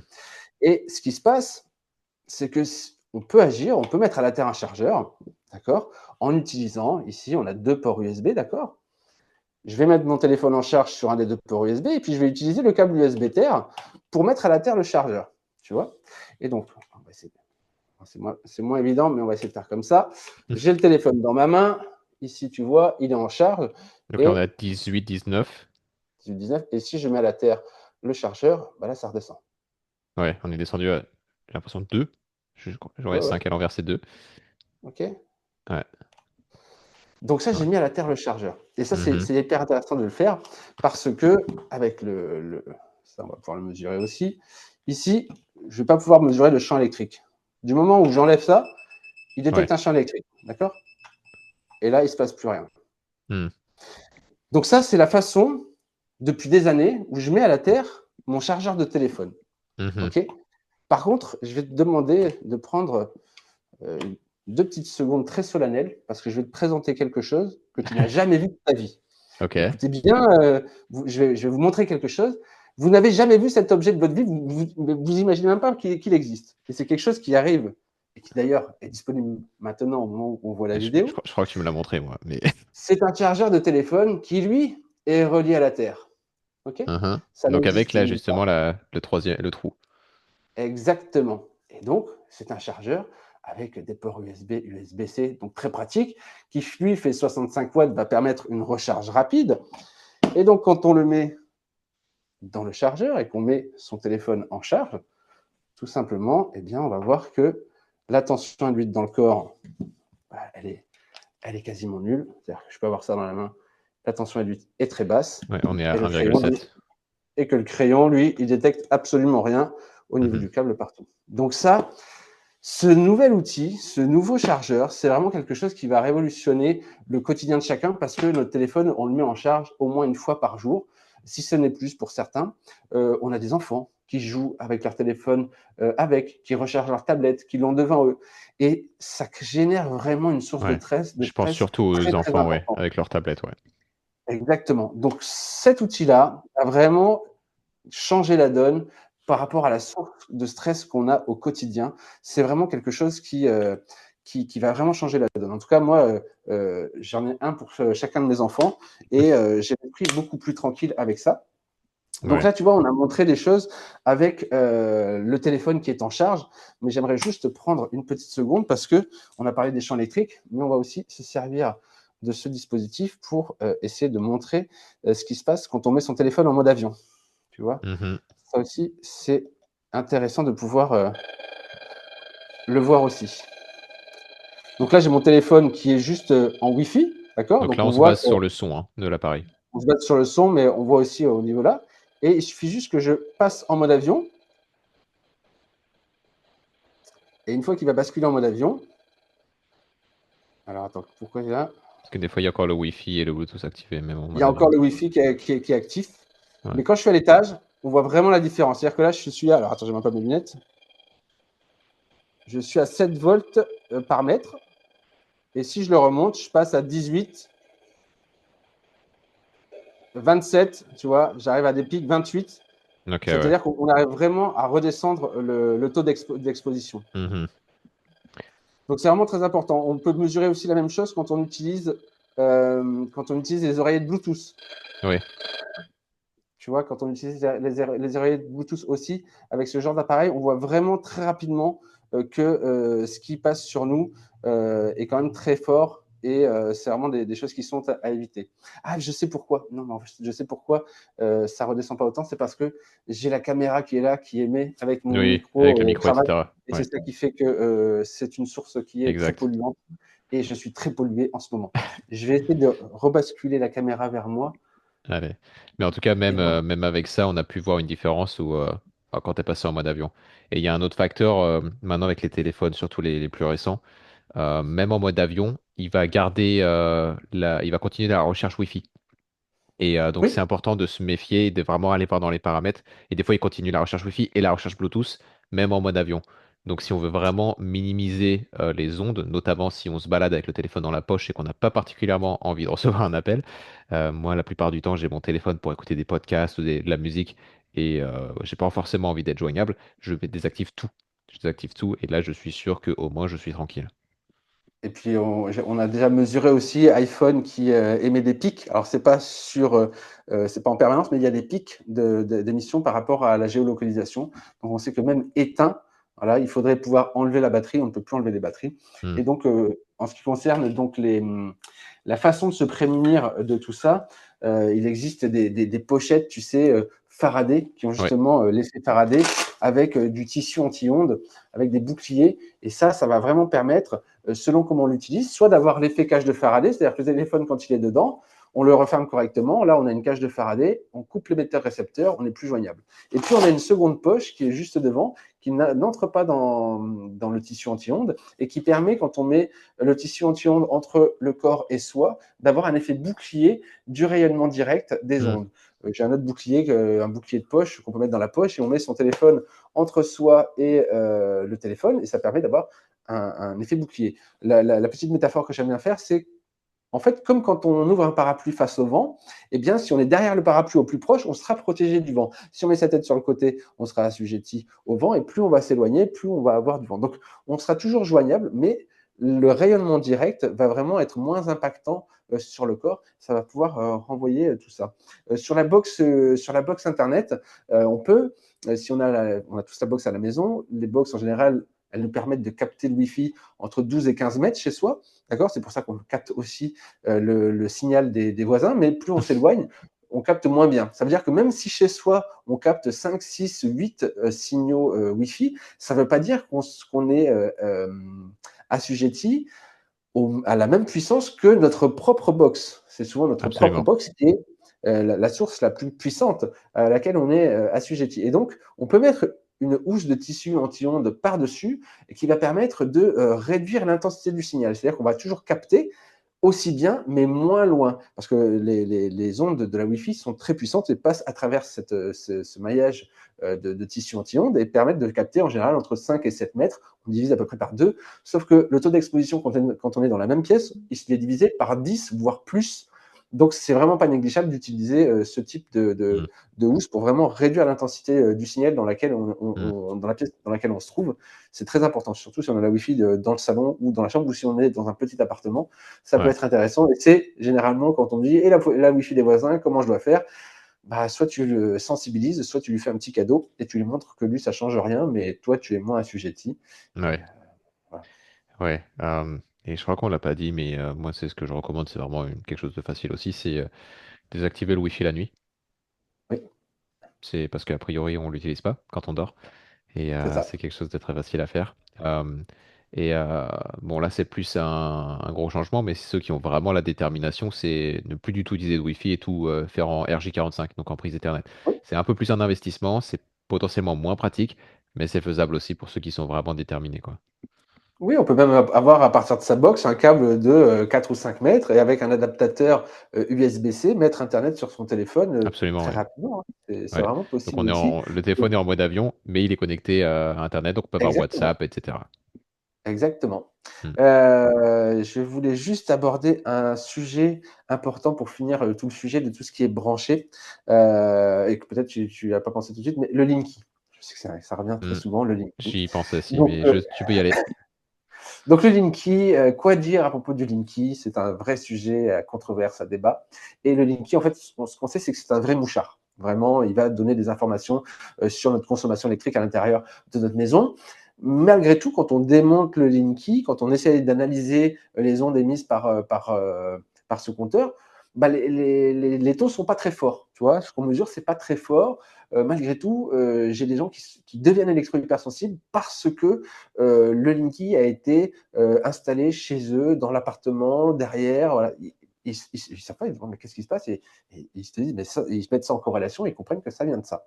Donc comment ça fonctionne le Linky? En fait, le Linky, il va utiliser les ondes du 50 Hertz, d'accord, de l'électricité, OK, qui fonctionne et qui va dans tout ton circuit électrique de toute la maison, dans tous les câbles, et il va envoyer des petites ondes sur ces grandes ondes du 50 Hertz, d'accord, pour pouvoir interroger. C'est ce qu'on appelle aussi l'électricité sale, la dirty electricity, le CPL, OK, et dans notre maison, on peut avoir quand même des appareils qui vont émettre ça aussi, de l'électricité sale, que ce soit la machine à laver, tous ces gros appareils électriques qui vont envoyer sur le réseau électrique de petites ondes sur ces grandes ondes du 50 Hertz. Et donc, pour agir dessus, on a aujourd'hui des entreprises françaises qui fabriquent des filtres, d'accord?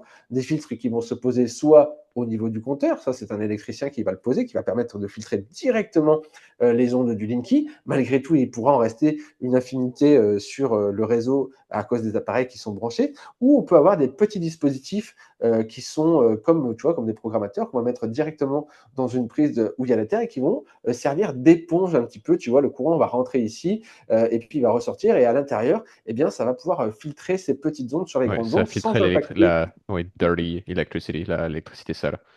C'est ça, sans impacter le Linky qui, lui, a besoin de pouvoir interroger le circuit électrique. Sinon, on le mettrait en dysfonctionnement et là, on aurait des problèmes.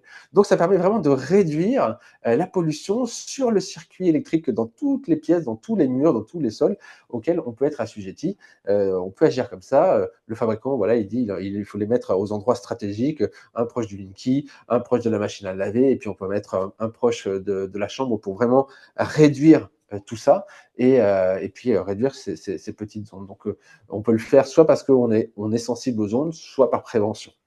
On Mhm. peut vraiment agir comme ça. Donc, et voilà. Et le Linky, c'est un très vaste sujet et ça aussi, c'est mesurable. On peut vraiment, il y a des appareils pour mesurer exactement quel est le niveau de pollution et quel est l'impact de l'utilisation de ce genre de dispositif. D'ailleurs, à chaque fois qu'on met une action en place, que ce soit des peintures anti-ondes, parce qu'il existe des peintures anti-ondes à mettre sur les murs, des peintures à base de carbone qui doivent être reliées à la Terre et qui vont avoir cet effet cage de Faraday. On a aussi des tissus anti-ondes, des rideaux qui permettent de pouvoir faire un effet bloquant face aux ondes extérieures. Tous ces outils-là peuvent être mis en œuvre parce qu'on a mesuré au préalable qu'on avait la nécessité de mettre en action un dispositif pour réduire l'intensité. C'est-à-dire que si tu ouvres ta fenêtre et que en face, à 150 mètres, tu vois une antenne relais, il y a de fortes chances que à l'intérieur de la pièce dans laquelle tu te trouves, et d'autant plus si c'est la chambre, il y ait la possibilité de pouvoir mettre en place une action pour Hmm. réduire le signal auquel tu es assujetti. Donc Ouais. toujours mesurer, c'est très important. Vous pouvez avoir affaire à des diagnostiqueurs électromagnétiques ou à des géobiologues aujourd'hui qui de plus en plus font du diagnostic électromagnétique Hmm. dans leur approche. Ils ne regardent pas que la géobiologie du lieu, ils regardent aussi l'environnement électromagnétique pour un habitat sain et un diagnostic complet. Voilà, c'est hyper Hmm. important. Ouais, c'est super. C'est super. Bon, je pense qu'on Voilà en a dit pour, pas mal déjà pour l'audience. oui, on a dit beaucoup de choses sur la façon de ne pas agir, en tout cas de comment se prémunir, tu vois. Et encore, j'ai été rapide et succinct sur plein de choses. Quand je fais des conférences, il y a beaucoup de questions qui viennent et pourquoi ci, pourquoi ça, et je dois comprendre. Voilà. Donc, si vous avez des questions, n'hésitez pas à me contacter directement. Ça, c'est la façon de se prémunir en s'exposant le moins possible. Et ensuite, comme on ne peut pas agir sur tout, et on l'a dit, on peut mettre des bonnes habitudes, on peut utiliser des outils pour se rééquilibrer, d'accord, au niveau physiologique. La mise à la terre, le corps mis à la terre, se mettre pieds nus dans l'herbe, toucher un arbre, utiliser des produits de connexion à la terre, ça permet de capter des électrons et rééquilibrer le corps. On en a beaucoup parlé, mais c'est vraiment le combo des deux qui permet naturellement d'agir moins exposé, reconnecté à la terre, et ça va avoir vraiment un impact très positif. Et puis après, il existe des technologies de plus en plus sur le marché. Alors moi, je parle de ce que j'utilise. Je ne peux pas utiliser tout ce qui existe. Hein. Shingit dans la pierre, orgonite. Il existe plein de patchs, plein de choses différentes et variées. Moi, j'ai sélectionné 3 produits que j'utilise au quotidien depuis des années. Parce que je les ai fait tester par moi-même avec des amis kinésiologues pour voir un petit peu l'impact que ça avait sur le corps. Parce que pour moi, c'est très important de, quand même, de comprendre quel est l'intérêt d'utiliser ça ou pas. Hmm. Et donc, il y a 3 dispositifs. Je vais parler en premier lieu des CMO. Les CMO, donc c'est des dispositifs comme ça, qui sont à mettre soit dans la maison, soit à porter sur soi. Et ça, c'est le professeur Marc-Henri Hmm. qui en parlait très bien, qui explique que ces dispositifs, quand ils sont à proximité de soi ou quand on se trouve dans cet environnement de ces dispositifs, ils vont envoyer une onde compensatrice aux cellules d'eau de notre corps qui sont déséquilibrées, dérangées, stressées par les ondes électromagnétiques, en envoyant un signal en disant calme-toi, tout va bien. Donc c'est vraiment Hmm. vraiment basiquement, c'est comme ça que ça fonctionne. Ils envoient une onde compensatrice pour dire calme-toi. Et ça, des gens électro-hypersensibles ont fait beaucoup de retours en me disant moi, quand j'entre dans une pièce où j'ai ça, je me sens beaucoup mieux malgré tout. Le fait de débrancher, de ne pas être exposé, ça reste le plus important. Mais ça, c'est quelque chose qui aide vraiment à pouvoir réduire ça. Et il existe aussi le même dispositif qu'on peut mettre en petite pastille sur le téléphone. Et puis, donc ça, c'est vraiment CMO, le distributeur CM Vivant. Moi, je vendais déjà ces dispositifs-là il y a 17-18 ans quand je travaillais dans des biocops. Donc voilà, il travaillait avec la FENA, avec la Fédération des naturopathes. On se connaît très bien et vraiment, moi, je trouve ça top. Donc j'utilise ça au quotidien. Et puis j'utilise aussi une autre technologie qui s'appelle Spiro. Donc là, c'est une petite carte qui est derrière mon téléphone, tu vois, et ça existe aussi sous cette forme-là. Et ça, cette technologie-là, elle agit différemment. Elle permet de filtrer, c'est-à-dire que ici, on a plein de petits filtres ici à l'intérieur Mhm. qui permet de filtrer les ondes électromagnétiques qui passent ici et que quand elles ressortent de l'autre côté, elles ressortent sous forme d'ondes électromagnétiques, sous forme de spin. D'accord. Des spins, ce sont des ondes électromagnétiques naturelles. Et ça, quand on se trouve dans cet environnement-là, eh bien, le corps, lui, est beaucoup plus il est beaucoup plus à même de vivre correctement dans une pièce et ça permet vraiment d'agir et ça, en test kinésiologique, ça fonctionne très très bien aussi. Et Et puis donc, pour dernièrement, celui-là, tu as besoin de te mettre juste dans la même pièce ou faut qu'il soit entre toi Et la source. Non, non, ça c'est dans la pièce. Alors on peut le mettre sous son oreiller, il en existe de différentes tailles, de différentes puissances avec de différents nombres de filtres à l'intérieur. Celui-là, le disque, celui-là c'est le Spirodisc, c'est 7 à 8 mètres autour. Voilà, Ok, si tu trouves à 7 à 8 mètres autour, il va y avoir une action là-dessus. La carte qui est derrière le téléphone, tu peux l'avoir très bien dans ton portefeuille, c'est 1,50 m. Tu ok, vois. Le petit CMO, c'est 4 mètres. d'accord. Tu vois, 4 mètres autour de ça, quand tu as ça dans ta sacoche, au bureau, dans ton sac à main, voilà, tu vas toujours, il n'y a pas de choses à recharger ou autre. Et dernièrement, j'ai découvert, c'était au salon du biohacking à Lyon, il y a 8 ou 10 mois, une entreprise allemande qui s'appelle VivoBase, qui fabrique des dispositifs qui, eux, vont émettre un champ électrique, un champ électromagnétique sous forme de sphère X. Tout à l'heure, je parlais de spin, là, ce sont des sphères X. Et donc, ces petits appareils vont générer ce type de champ électromagnétique et donc faire en sorte que quand on est à l'intérieur, pareil, le corps, lui, il est moins stressé. Donc ça, c'est celui que tu as de poche et puis j'en ai un que tu mets dans le mur aussi et là, il va générer des CRX dans toute ta maison. Donc en fait, j'utilise trois technologies différentes. Une qui va envoyer une onde compensatrice à mes cellules d'eau, une qui va filtrer et une qui va générer. Et c'est comme ça que moi, j'essaye de plus la mise à la terre. C'est comme ça que je fais mon maximum pour optimiser mon environnement en réduisant la pollution et en maximisant la filtration et la génération de choses naturelles. Donc moi, c'est ma méthodologie à moi. Il en existe plein d'autres. C'est pas la peine de me demander et cette technologie, et Mhm. ceci, et cela, comment ça fait. Moi, je dis, allez voir le fabricant qui va vous dire tous les bienfaits que ça a. Moi, en tout cas, Ouais. cela, je les ai testés, utilisés, validés pour pouvoir en parler ouvertement comme ça. Ouais. On me demande aussi souvent Ah, ça y est, la caméra, elle a lâché. On me demande aussi souvent qu'est-ce que je pense de telle ou telle marque. Et donc malheureusement, on est dans une économie où soit il faut avoir la capacité de tester, comme tu as pu le faire avec des kinésiologues, soit il faut avoir une extrême confiance dans le fabricant qui, bien évidemment, a pour intérêt de vendre sa technologie. Et dans tous les cas, c'est soit je teste, soit je fais confiance. Il n'y a pas Exactement. d'autre alternative aujourd'hui. Et avant de te laisser l'opportunité de donner un petit peu un mot de la fin, parce que je pense que voilà, on a déjà couvert pas mal de terrain et j'espère que c'était vraiment informatif pour beaucoup de personnes. Comme promis, je vais faire mon pitch à la fin sur euh, l'idée de ne pas paniquer avec ces informations-là. Ce que j'espère que vous avez compris, c'est que déjà, il existe des solutions. Sébastien en a voilà, très bien parlé. Mais au-delà de ça, il y a vraiment la notion, et donc c'est comme ça que je vois les choses. Pendant très longtemps, en tant que thérapeute, je me suis posé la question, et je te le dis même à toi, Sébastien, ça t'intéresse peut-être, mais quelle est la chose la plus importante? Si on devait trouver la chose, c'est très, très humain, ça. Quelle est la chose la plus importante? Un petit peu comme quelle est la cause de mon problème? Et actuellement, ma conclusion, c'est que le plus important, c'est notre état d'esprit. Et que si la seule chose que je peux contrôler, c'est d'être autant que possible dans un état d'esprit de sérénité totale, et ben, mon cœur va émettre un champ magnétique qui va le refléter, mes ondes cérébrales vont le refléter aussi, et ça, ma physiologie va le capter et va répondre positivement à ça. Pour moi, c'est la chose la plus importante. Si je peux changer une seule chose, c'est ma sérénité et ensuite le reste. Euh, et ne pas paniquer, vraiment pas. Le but, c'est d'avoir l'information pour pouvoir changer les choses. Et c'est vraiment pas le but de paniquer.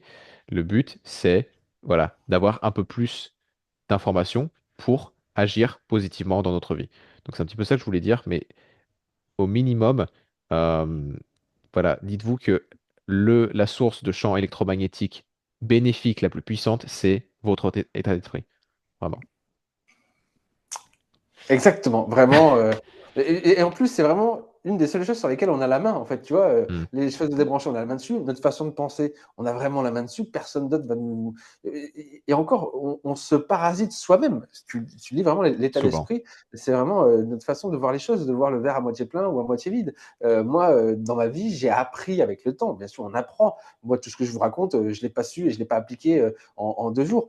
C'est que dès qu'on a une épreuve, eh ben, ou qu'on a quelque chose qui nous énerve, quelque chose qui nous embête, eh bien, le fait de s'en occuper, de passer au-delà de cette péripétie, eh bien, on en ressort toujours grandi. Donc, des fois, il y a des choses qui nous enquiquinent et moi, je me dis, quand il y a un truc qui m'enquiquine, je me dis, en fait, comment je vais arriver à me servir de ça pour arriver à upgrader ma version de moi-même, puisque Mm. l'idée, c'est toujours de faire en sorte d'être la meilleure version de soi-même. Mhm. Il y a 20 ans, je peux te dire que j'étais pas l'homme que je suis aujourd'hui et pourtant, je faisais de mon mieux. Vraiment, je Mhm. faisais de mon mieux, tu vois. Et aujourd'hui, je fais encore de mon mieux et je suis encore une version antérieure à celle que je serai Mm. dans un an, 2 ans, 10 ans. Donc, il faut faire de son mieux. Il ne faut pas se culpabiliser. Il vaut mieux faire que de ne pas faire. Chercher à vouloir faire parfait, ça ne marche jamais. Hein, qu'on dit, vaut mieux fait que pas fait, que parfait, parce que quand c'est parfait, c'est pas fait. Donc vraiment, ce que tu dis, l'état d'esprit, c'est de garder le sourire et c'est pas toujours facile dans le monde dans lequel on vit. Et pourtant, c'est une des clés de la réussite de son expérience. Enfin, en tout cas, moi, je pense que c'est vraiment très important. Et parfois, c'est pas parce qu'on râle qu'on est négatif. Mm. Je tiens juste à dire ça, c'est que moi je viens du Sud, on râle beaucoup, beaucoup de choses, tu sais, dans le cercle familial, on râle beaucoup, et quand on nous demande à l'extérieur si ça va, oui ça va, parce que finalement on a des outils, la parole est un outil qui nous permet de décompenser. Quand mes enfants soufflent, je préfère qu'ils soufflent plutôt qu'ils me répondent, parce que quand ils soufflent, ils extériorisent ce qu'ils ont envie de me dire, et je préfère entendre un souffle que tu me fais chier. Tu vois, c'est très important de comprendre ça aussi. Et les gros mots sont des outils très forts pour pouvoir se libérer de choses qui nous embêtent. Parce que quand il y a des choses qui nous embêtent, tu sais, quand quelqu'un te tient le bras, si tu lui enlèves la main, il va revenir très facilement. Alors que si tu le tapes très fort, eh bien, il n'aura peut-être pas envie de revenir. Et ben, les gros mots, même si on les dit dans sa tête, face à une situation, eh ben, ça peut être très libérateur. Mm. Quand il y a des choses qui m'embêtent, voilà, je vais vraiment avoir des mots très forts face à une situation qui m'embête et je vais m'en libérer tout simplement. Je ne sais pas si tu Mm. partages ça. Non, c'est très bien dit. Je pensais pas qu'on parlerait de gros mots dans dans cet échange. Non, mais c'est vrai. Et puis ça touche en fait à toute la notion de comment gérer les émotions qui surviennent en fait. Et notamment la colère et la frustration, un des problèmes qu'on a aujourd'hui, que la majorité des personnes ont, c'est de la garder, de la bloquer et de pas avoir de moyen de l'extérioriser sans créer de dégâts, ni à soi ni aux autres. Mhm. Effectivement, en ce sens, voilà, souffler, dire des gros mots même dans sa tête, ça peut aider. Et effectivement, en fait, ce qui nous agace souvent, c'est que euh, apprendre quelque chose de nouveau, comme ce qu'on a pu discuter aujourd'hui, en fait, ça nous force à sortir de la zone de confort. On ne peut plus faire l'autruche, en fait. Et c'est ça que notre ego va résister un petit peu. Et c'est ça qui va nous agacer un petit peu. Parce que bah, du coup, qui dit ne plus être dans la zone de confort dit je vais devoir dépenser un petit peu d'énergie ou de temps pour bah, me mettre à jour. Mais j'ai beaucoup aimé la façon dont tu l'as décrite avec l'attitude et le verre à moitié plein ou le verre à moitié vide. C'est l'inconfort est en fait le précurseur de la croissance. Mhm. Et voir les choses comme ça, voir la vie comme ça, je pense que c'est très sain. Donc, non, je suis content qu'on finisse sur une note comme ça. Euh, Est-ce que tu as une dernière chose que tu souhaiterais dire à l'audience, étant donné que voilà, je vais mettre ton nouveau site d'ailleurs en description pour que ceux qui sont intéressés puissent y jeter un œil. Mais voilà, si tu as un petit mot de la fin, c'est l'opportunité. Prenez le temps pour vous, consacrez-vous à vous. C'est très important de prendre du temps pour soi. C'est pas parce qu'on a un sujet, on ne le connaît pas, qui va rester inconnu tout le temps. Souvent, tu sais, ce sujet des ondes, les femmes vont avoir peur et vont mettre des œillères. N'ayez pas peur, prenez le temps de le regarder. Et messieurs, qui êtes beaucoup plus terre à terre et avec des œillères en disant mais non, on craint rien, je suis fort, je suis balèze. Prenez le temps quand même d'aller regarder un tout petit peu. Et vraiment, j'ai fait beaucoup de vidéos éducatives où je montre avec des appareils ce qui se passe réellement. Les appareils ne mentent pas, hein, messieurs les électriciens, un multimètre ne vous a jamais dit de bêtises. Donc, prenez le temps pour vous et soyez heureux parce que c'est ça le plus important, je pense. Ouais, clairement. Non, c'est un très beau mot de la fin. Et du coup, je vais aussi mettre le lien vers ton compte Instagram, qui est vraiment l'endroit où tu éduques énormément. Et aussi l'endroit où je t'ai trouvé moi. Donc voilà, je vais mettre ça à disposition de tout le monde. Merci. À nouveau, merci pour ta générosité avec ton temps, Sébastien, Ça va. et ta pédagogie. Je suis vraiment content de partager, de te partager avec mon audience. Donc voilà, merci de Merci m'avoir beaucoup accordé à de ton toi. temps. Et puis voilà, même moi personnellement, c'était un plaisir. Et puis je te dis, j'ai appris deux, trois choses aussi. Donc c'était vraiment chouette. Merci beaucoup. Allez, à bientôt. À bientôt.